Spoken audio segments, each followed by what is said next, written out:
Halo teman-teman semuanya, perkenalkan saya Imelda Hosiana dengan NIM 2405847. Halo semuanya, perkenalkan nama saya Hoirul Dwi dengan NIM 2404825. Halo teman-teman, nama saya Nafisa Asyati Devi dengan NIM 2409398. Di sini kami akan menjelaskan tentang motivasi dalam organisasi. Jadi, apa sih motivasi itu? Menurut Kamus Besar Bahasa Indonesia, motivasi berasal dari istilah motif yang dimana merupakan sebuah dorongan yang timbul dari diri seseorang secara sadar maupun tidak sadar untuk melakukan sebuah tindakan untuk mencapai sebuah tujuan. Jadi motivasi ini adalah suatu proses yang dilandasi suatu dorongan, di mana nantinya kebutuhan inilah yang akan membuat seseorang memiliki kebutuhan. Di sini ada gambar dari proses motivasi. Jadi motivasi bisa terbentuk jika seseorang merasa kebutuhannya tidak atau belum terpuaskan yang nantinya akan menimbulkan tegangan pada diri seseorang tersebut. Lalu tegangan inilah yang akan membuat sebuah dorongan pada diri seseorang tersebut untuk melakukan sebuah perilaku pencarian kebutuhan. Jika setelah proses pencarian tersebut dilakukan, kebutuhan akan terpuaskan dan tegangan dalam diri seseorang akan mengurang. Sebaliknya, jika kebutuhannya masih belum terpuaskan setelah melakukan pencarian, maka tegangan akan selalu ada pada diri seseorang tersebut. Selanjutnya ada teori-teori motivasi. Teori motivasi dini mencakup teori hierarki kebutuhan Maslow. 1. Kebutuhan fisiologis. 2. Keamanan. 3. Sosial. 4. Penghargaan. 5. Aktualisasi diri. Lalu teori 2 faktor Herzberg. Faktor higienis, gaji, kondisi kerja, hubungan kerja mencegah ketidakpuasan. Faktor motivator, prestasi, pengakuan, pekerjaan itu sendiri mendorong kepuasan dan motivasi tinggi. Teori motivasi kontemporer adalah teori modern dibandingkan dengan teori motivasi dini, yang dimana teori ini dikembangkan berdasarkan penelitian lebih lanjut dan menyesuaikan dengan perubahan zaman, seperti digitalisasi, globalisasi, dan dinamika organisasi modern. Pada teori kontemporer ini, teori yang pertama adalah teori ERG atau Existence, Relateness, dan Growth. Clayton Alderfer. Teori ERG ini dikembangkan oleh Clayton Alderfer merupakan pengembangan dari hierarki kebutuhan Maslow yang lebih fleksibel dalam menjelaskan motivasi manusia. 1. Existence, eksistensi, mencakup kebutuhan dasar seperti fisiologis dan keamanan, yang berkaitan dengan aspek fisik dan perlindungan dari ancaman, seperti gaji, lingkungan kerja yang aman, dan kesejahteraan karyawan. 2. Relateness, hubungan sosial, melibatkan kebutuhan untuk berinteraksi dengan orang lain, termasuk hubungan sosial di tempat kerja, pengakuan dari rekan kerja, serta penghargaan eksternal seperti status dan kedudukan.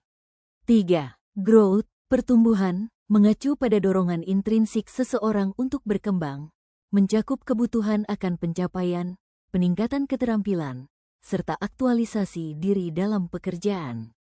Berbeda dari Maslow, teori ini memungkinkan seseorang mengalami lebih dari satu kategori kebutuhan secara bersamaan dan dapat kembali ke tingkat sebelumnya jika kebutuhan tersebut belum terpenuhi. Kemudian teori yang kedua yaitu teori kebutuhan McClellan. McClellan membagi kebutuhan manusia dalam 3 motif utama, yaitu motif berprestasi, berkuasa, dan bersahabat. Masing-masing motif ini menentukan bagaimana seseorang berperilaku dalam lingkungan kerja dan sosialnya. 1. Motif berprestasi. Orang dengan motif berprestasi memiliki standar tinggi dalam pekerjaannya dan selalu ingin mencoba kembali jika mengalami kegagalan, karena mereka percaya bahwa kegagalan hanyalah kesuksesan yang tertunda. Namun, mereka juga bisa menjadi egois, terlalu fokus pada tujuan pribadi, dan mengabaikan lingkungan sekitarnya. Dalam beberapa kasus, mereka mungkin meninggalkan teman-teman mereka setelah mencapai kesuksesan. 2. Motif berkuasa. Orang dengan motif berkuasa cenderung ambisius dan ingin menduduki posisi tinggi. Mereka bisa menghalalkan segala cara demi kekuasaan, bahkan menyalahkan orang lain jika gagal. Mereka cenderung meremehkan individu yang dianggap kurang berpengaruh atau tidak kompetitif dalam organisasi. 3. Motif bersahabat. Motif bersahabat membuat seseorang senang berinteraksi sosial dan punya banyak teman. Namun, fokus pada hubungan sosial bisa menurunkan produktivitas kerja. Sebaliknya, orang yang kurang motif ini cenderung menyendiri. Meski begitu, interaksi sosial tetap penting untuk dukungan emosional dan psikologis. Cara seseorang termotivasi sangat dipengaruhi oleh nilai pribadi dan kecenderungan sosialnya. Ekstrovert. Ekstrovert aktif dan berani dalam bersosialisasi. Namun, jika terlalu dominan saat sukses atau menyalahkan orang lain saat gagal, mereka bisa kehilangan kepercayaan dari lingkungan. Mereka mudah terpengaruh dan kurang prinsip yang kuat. Introvert. Introvert lebih fokus pada diri dan prinsip pribadi. Mereka punya kepercayaan diri tinggi dan tahan banting, tapi bisa keras kepala dan terlalu keras pada diri sendiri jika gagal.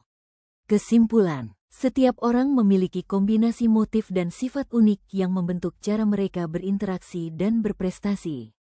Mengenali motif dan kepribadian membantu kita memahami diri sendiri dan orang lain dengan lebih baik. Selanjutnya, teori ketiga yaitu teori evaluasi kognitif. Maksud dari pernyataan ini adalah bahwa jika seseorang awalnya melakukan suatu tugas karena memang tertarik atau menyukainya, motivasi intrinsik, kemudian diberikan ganjaran ekstrinsik seperti hadiah atau gaji, maka minat alaminya terhadap tugas tersebut bisa berkurang. Contohnya, seseorang yang senang melukis karena hobi akan merasa termotivasi secara intrinsik untuk melukis. Namun, jika ia mulai melukis hanya untuk mendapatkan bayaran, maka dorongan awalnya yang berasal dari kesenangan pribadi bisa melemah.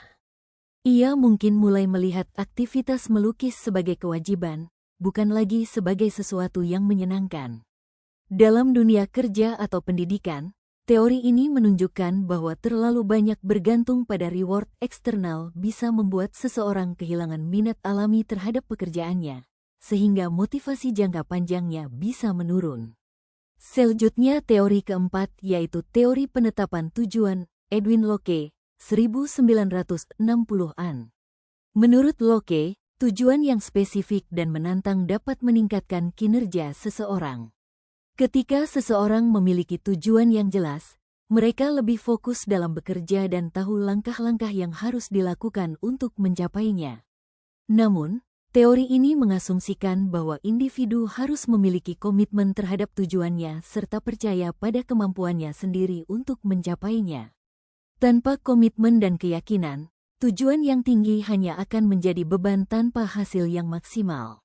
Kemudian, teori penguatan. Teori ini berpendapat bahwa perilaku manusia lebih banyak dipengaruhi oleh lingkungan dan stimulus dari luar daripada dorongan dari dalam diri. Jika seseorang mendapatkan penguatan positif, seperti pujian atau hadiah, mereka cenderung mengulangi perilaku tersebut. Sebaliknya, jika mereka mendapatkan hukuman atau penguatan negatif, mereka akan cenderung menghindari perilaku tertentu. Dengan kata lain, perilaku manusia sangat dipengaruhi oleh konsekuensi yang diterimanya. Dan yang terakhir adalah teori keadilan. Menurut teori keadilan, individu selalu membandingkan usaha dan hasil yang mereka terima dengan orang lain di lingkungan kerja atau sosial mereka.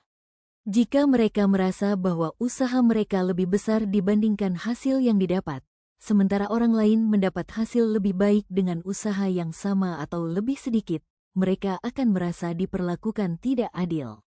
Ketidakadilan ini bisa mendorong individu untuk mencari keseimbangan, baik dengan meningkatkan usaha, menuntut imbalan yang lebih besar, atau menurunkan kinerja mereka agar sesuai dengan apa yang mereka terima.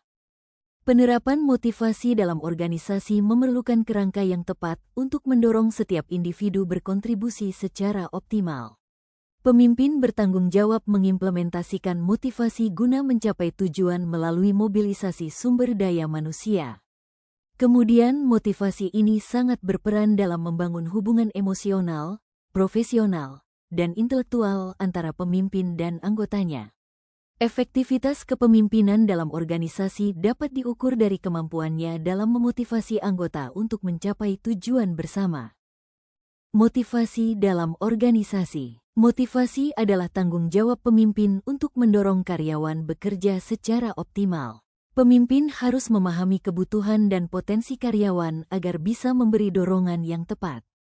Motivasi yang baik meningkatkan semangat, tanggung jawab, dan kontribusi karyawan. Organisasi perlu strategi motivasi yang efektif, seperti insentif, penghargaan, peluang pengembangan, dan lingkungan kerja yang nyaman. Ini membuat karyawan merasa dihargai dan lebih produktif. Meski era digital mengubah pola kerja, motivasi tetap penting. Pemimpin harus menjaga keterikatan emosional melalui komunikasi yang efektif dan budaya kerja yang mendukung. Teknologi seharusnya memperkuat semangat kerja, bukan melemahkannya. Hubungan motivasi dan kerja. 1. Motivasi adalah dorongan internal atau eksternal yang memengaruhi perilaku individu. 2. Kinerja adalah hasil kerja yang dicapai seseorang berdasarkan standar tertentu. Motivasi sebagai penggerak kinerja. 1. Motivasi yang tinggi mendorong individu bekerja lebih giat dan efisien. 2. Karyawan termotivasi lebih fokus, kreatif, dan memiliki komitmen tinggi terhadap tugas. 3. Motivasi dapat bersumber dari dalam, intrinsik, atau dari luar, ekstrinsik. Jadi kesimpulan dari materi kali ini adalah, untuk menjaga keberlangsungan sebuah organisasi, kita perlu menanamkan motivasi dalam diri kita agar kita dapat mencapai hasil yang terbaik. Motivasi kerja seseorang akan meningkatkan kinerja. Semua orang dapat dimotivasi oleh lingkungan kerja yang positif, maka menciptakan lingkungan kerja yang positif juga menjadi tanggung jawab bersama agar motivasi kerja pada tiap individu senantiasa terjaga dan semakin tumbuh karena organisasi bisa mencapai tujuannya tergantung pada hasil kinerja tiap individunya.